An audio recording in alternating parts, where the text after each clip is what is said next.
Isang mapagpalang araw po sa ating lahat.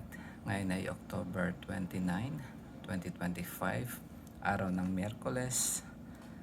Basahin po natin ang ating mabuting balita ayon kay San Lucas chapter 13, verse 22 hanggang 30. Papuri sa iyo, Panginoon. Nagpatuloy si Jesus sa kanyang paglalakbay. Siya ay nagtuturo sa bawat bayan at nayon na kanyang dinaraanan patungong Jerusalem.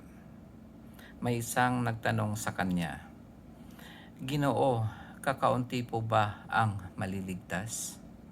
Sinabi niya, "Pagsikapan ninyong pumasok sa makipot na pintuan. Sinasabi ko sa inyo, marami ang magpipilit na pumasok, ngunit hindi makapapasok. Kapag ang pinto'y isinara na ng puno ng sambahayan, magtitiis kayong nakatayo sa labas at katok ng katok. Sasabihin ninyo, Panginoon, papasukin po ninyo kami." Sasagutin niya kayo, "Hindi ko alam kung taga saan kayo."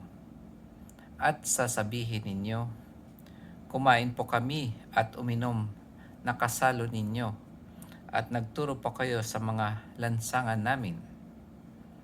Sasabihin naman ng Panginoon, "Hindi ko alam kung taga saan kayo. Lumayo kayo sa akin, kayong lahat na nagsisigawa ng masama.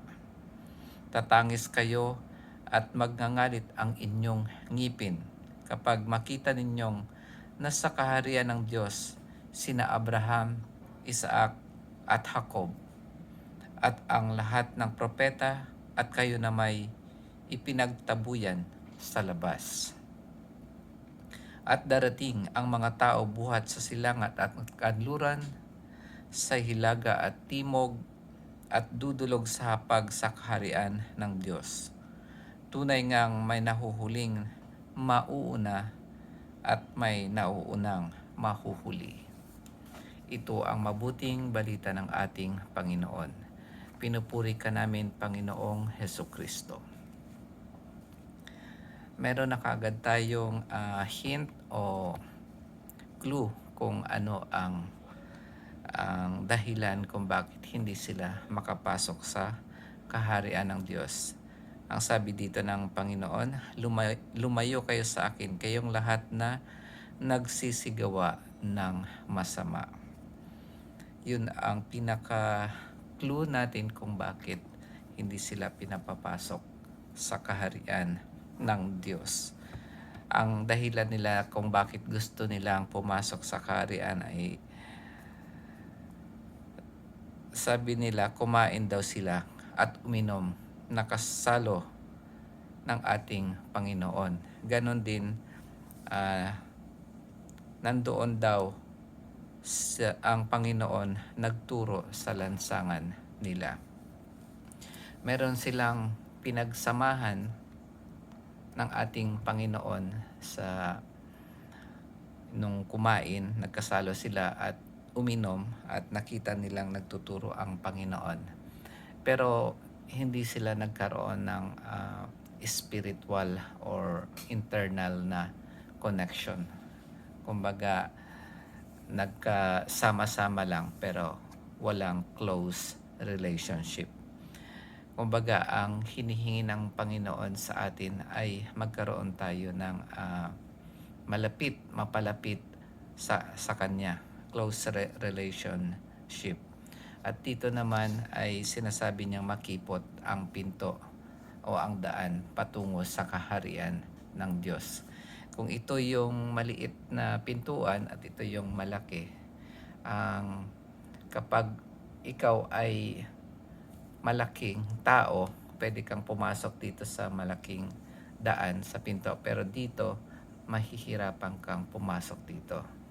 Ang ibig sabihin ay dito sa makipot na daan o makipot na pinto, ang kailangan natin ay tanggalin yung mga bagay na hindi maka-Diyos para lumiit tayo at matanggal yung mga bagay na hindi konektado sa ating Panginoon at hindi tinatanggap sa kaharian ng Diyos. Doon ay mahirap dahil kailangan nating iwanan na katulad ng mga bagahe na kailangang iwanan natin yon kahit importante at ito ay mga kayamanang sa mundo lamang, mga material na bagay lamang.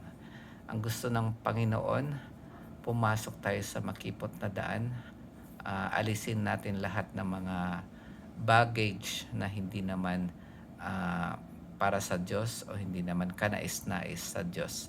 Lahat ng mga pride, lahat ng mga 7 capital sins, last, mga ganon, tanggalin natin yun dahil yun ang hahadlang para tayo ay makapasok sa kaharian o sa makipot na daan ng Diyos. Yun lamang po ang gusto kong ibahagi. Maraming salamat sa pakikinig at nawa meron kayong napulot sa araw na ito. Magkita-kita po tayo bukas. God bless.